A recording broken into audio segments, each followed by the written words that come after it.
안녕하세요. 한양대학교 예술체육대학 겸임 교수의 신발 착용 걷기 장점과 단점에 대한 건강 칼럼입니다. 인간은 약 4만 년 전부터 신발을 신기 시작했지만 약 600만 년의 직립보행에 비하면 신발의 역사는 짧기 때문에 현대의 신발은 인간의 발이 진화한 기능적 환경과 부적합하다는 이론이 제기됩니다. 많은 영장류와 포유류가 이족보행을 할 수 있지만 인간은 일상생활에서 습관적으로 지상에서 유일하게 이족보행을 합니다.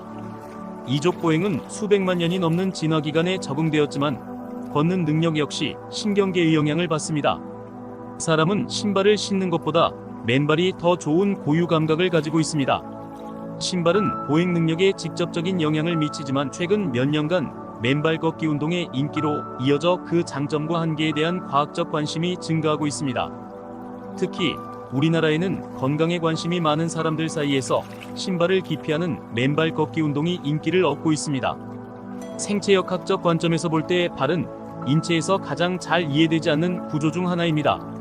신발이 발에 미치는 영향에 대한 연구와 논쟁이 전 세계적으로 진행되고 있습니다. 많은 연구자들은 실제로 신발이 발명되기 전에는 사람들의 발이 더 건강했다고 결론지었으나 이 주제에 관한 연구 성과는 일치하지 않습니다.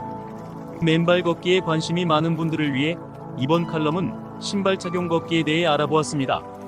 1. 우리는 어떻게 신발을 신게 되었나?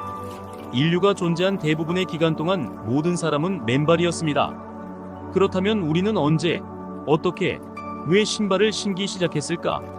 인류는 약 4만 년 전부터 밑창이 두꺼운 신발을 신기 시작했으며 기후학적 증거에 따르면 사람들은 그보다 1만 년 전에 추운 환경으로부터 발을 보호하고 있었을 것입니다. 기원전 1600년 전에서 1200년에 이란 근처의 메소포타미아에서 산악인들이 가죽으로 만든 모카신과 유사한 부드러운 신발을 도입했다.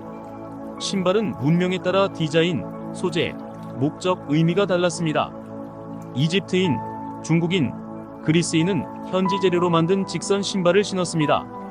왼쪽과 오른쪽 모양의 신발을 최초로 개발한 사람은 로마인으로 알려져 있습니다. 중세부터 지금까지 신발의 진화는 실용성보다는 패션의 진화에 가까웠습니다. 1970년대에는 신발에 큰 혁명이 일어났습니다. 달리기에 집착하는 피트니스 열풍이 퍼지고 있었고 나이키가 모든 힘이 발 뒤꿈치에 집중되는 더 긴 보폭으로 달리는 새로운 방식을 발명했을 때 쿠션이 있는 신발은 필수품이 되었습니다.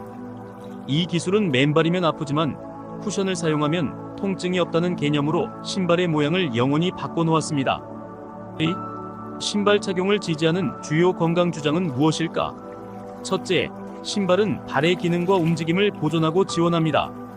발은 인간의 움직이는 능력에 막대한 역할을 하기 때문에 전반적인 삶에 매우 중요하지만 운동화의 경우에도 패션이 기능보다 우선하는 것 같습니다. 신발 쿠션이 많을수록 부상이 줄어든다는 과학적 증거는 없지만 그럼에도 불구하고 신발은 그런 식으로 진화했습니다. 발바닥은 손과 마찬가지로 다른 신체 부위보다 피부가 두껍고 털이나 피지가 없으며 땀을 분비하는 땀샘이 25만 개 이상 있습니다.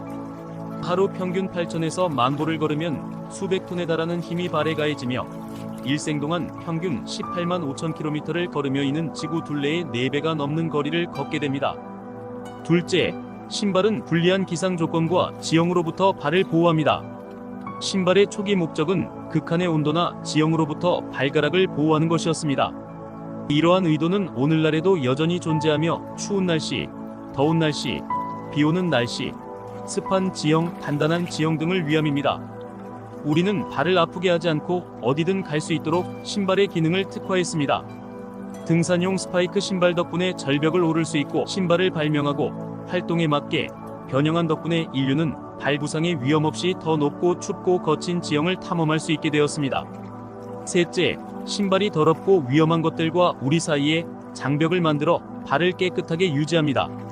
신발이 우리를 보호하는 중요한 요소로서 박테리아, 바이러스, 해충, 못, 유리와 같은 지상의 위협과 같은 위험 요소입니다. 3. 신발 착용 걷기의 단점. 위에서 언급한 신발의 특징은 보호 및 편안함과 같은 이점을 제공하지만 이러한 구조화된 신발은 잠재적으로 여러 가설적 진화적 불일치에 기여합니다. 진화적 불일치는 신체가 새로운 환경 조건에 부적절하거나 불완전하게 적응되어 더 나거나 심각한 조건을 말합니다. 다시 말해 신발은 몇 가지 장점을 제공하지만 우리가 잘 적응하지 못하는 몇 가지 단점이 있을 수도 있습니다.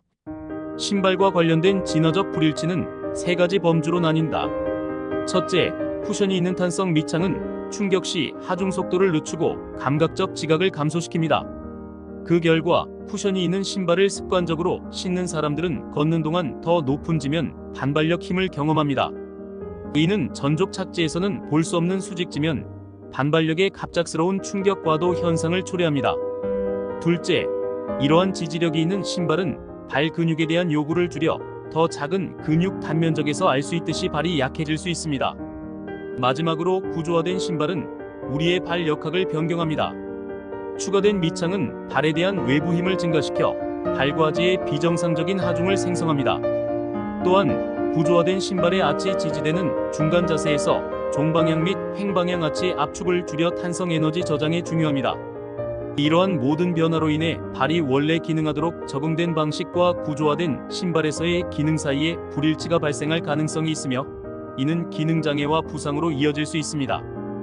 특히 좁고 딱딱한 밑창의 신발은 외반모지나 망치 발가락과 같은 발기형과 평발의 발달에 영향을 미칩니다. 뒤꿈치가 높은 신발은 신체를 앞으로 기울이도록 하여 이를 보상하기 위해 무릎, 엉덩이, 척추머리는 신체의 정렬을 유지하기 위해 끊임없이 조정되어야 합니다. 이 자극에 장시간 노출되면 다리, 허리, 어깨에 만성 통증이 생길 수 있습니다. 또한 기존 신발의 높은 뒤꿈치는 뒤꿈치와 발바닥을 더 가깝게 끌어당기고 발바닥 근막을 짧게 만들어 발바닥 근막염과 관련이 있습니다.